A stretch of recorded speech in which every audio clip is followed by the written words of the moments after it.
My best friend claims my boyfriend took advantage of her while she was drunk, but he says she's lying and now I don't know who to believe.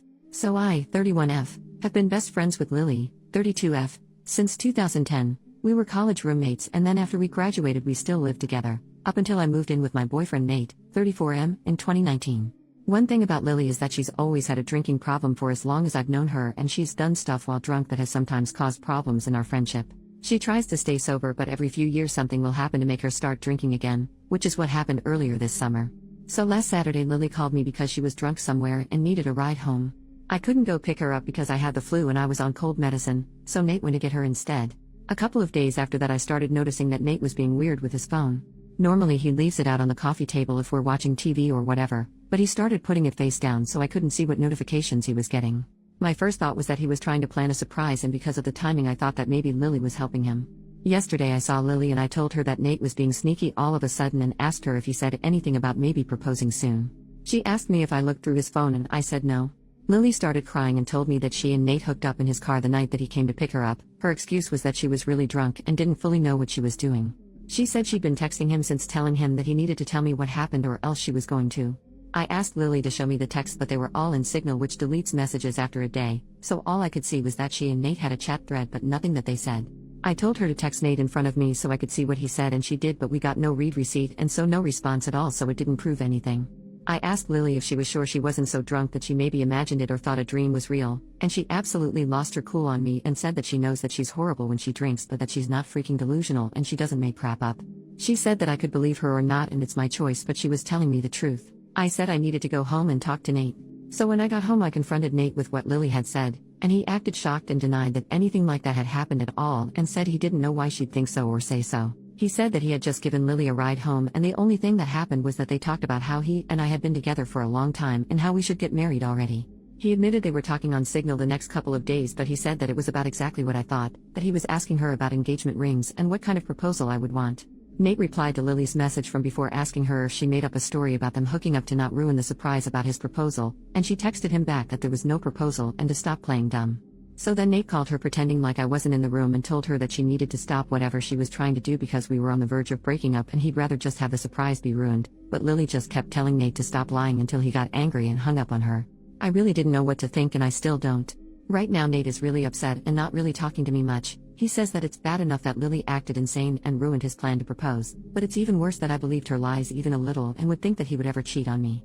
Lily texted me saying she was sorry, but otherwise I haven't talked to her either. I don't want to think that Nate would cheat on me or that he'd take advantage of Lily if she was that drunk, but I feel like I can't be 100% sure because I've known Lily for 13 years and I also just can't believe that she'd lie to me about something this important. And I know that she does have a drinking problem, so I can believe that she'd sleep with my boyfriend if she was drunk out of her head. She's done some pretty awful things in the past when she's been drunk. I don't want to wrongly accuse Nate of something he didn't do, but I don't want to be an idiot. Edit. I'm not sure what I expected coming here, but I think what I initially wanted was just a sounding board for who sounded more believable. But someone gave me the tip that you actually can recover messages from Signal, so when I have a chance later tonight, I'm going to try to do that to see if I can get some actual proof of what happened. But so far I haven't talked to anyone else about this though. I really just don't want to spread around what did or didn't happen to the rest of my friends or family without actually knowing for sure.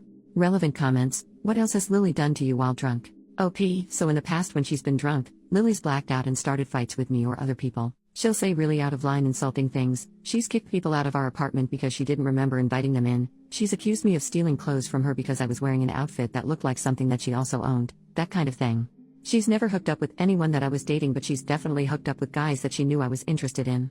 Commenter number 2. Who has the greater motivation to lie here, Nate or Lily? Lily did have a big problem with Nate when we first got together, and she was really upset when I moved out of our apartment to move in with him. I could see her still being angry about it or still not liking him but just not saying anything. From what Nate said, they weren't making the plans on Saturday, but Lily brought up that it's been 7 years and asked why we're not married yet, and then the day after he asked her about rings. Commenter number 3. What is her reason for not liking him? So at the time she was in one of her longest stretches of being sober, and she said that I was abandoning her for some guy when she needed my support the most. And then when I moved out, she tried to make it out like she wouldn't be able to stay sober without me living with her, and Nate basically had to step in and point out that she couldn't stay sober anyway, so to stop guilting me. Commenter then said, it's possible she blames you for her current drinking, and Nate saying he wants to propose triggered her anger for some reason. OP, everything you say here makes sense to me. Lily has said stuff like this in the past, not specifically about Nate, but sometimes when she starts drinking again, she acts like it's unfair that I'm not getting dragged down with her or doing more to help her, and I think on some level she might still think it's his fault that I moved out and don't keep as close an eye on her as I did back when we lived together.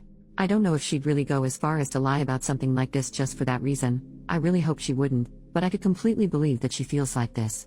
Update, 2 days later. So on Thursday night, after I got everyone's advice, I told Nate that I had found out a way to recover deleted messages from Signal.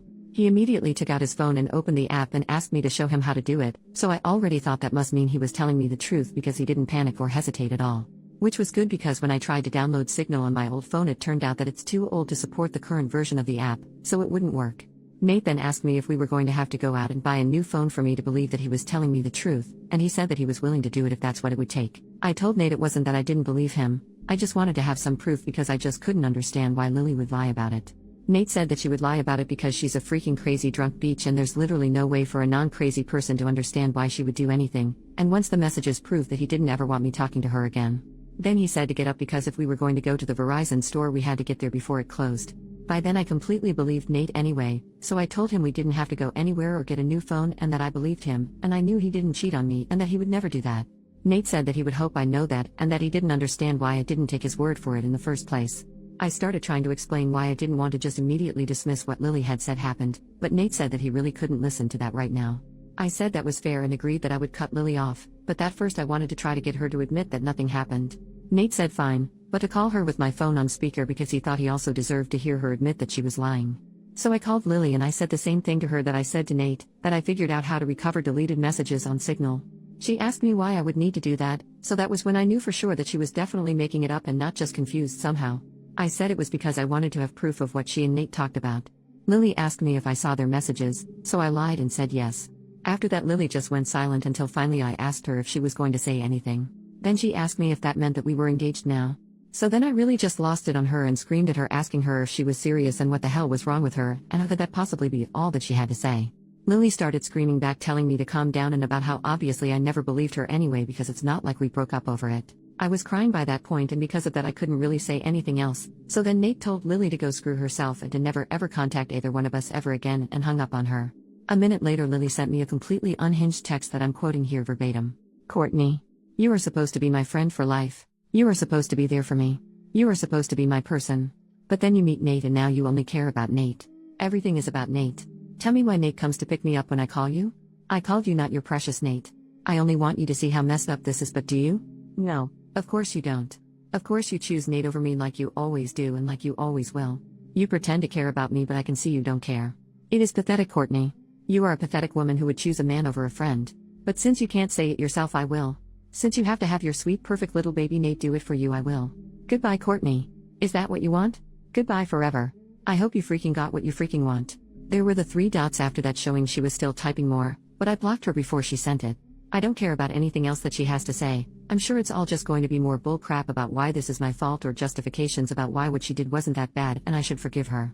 I know Nate is probably right and there's no non-crazy logic behind why Lily would stoop to doing something like this, but obviously I've still been thinking about it and my best guess is that whoever said that Lily still blames me and Nate, apparently mostly Nate, for her being a drunk mess who can't get her life together is right.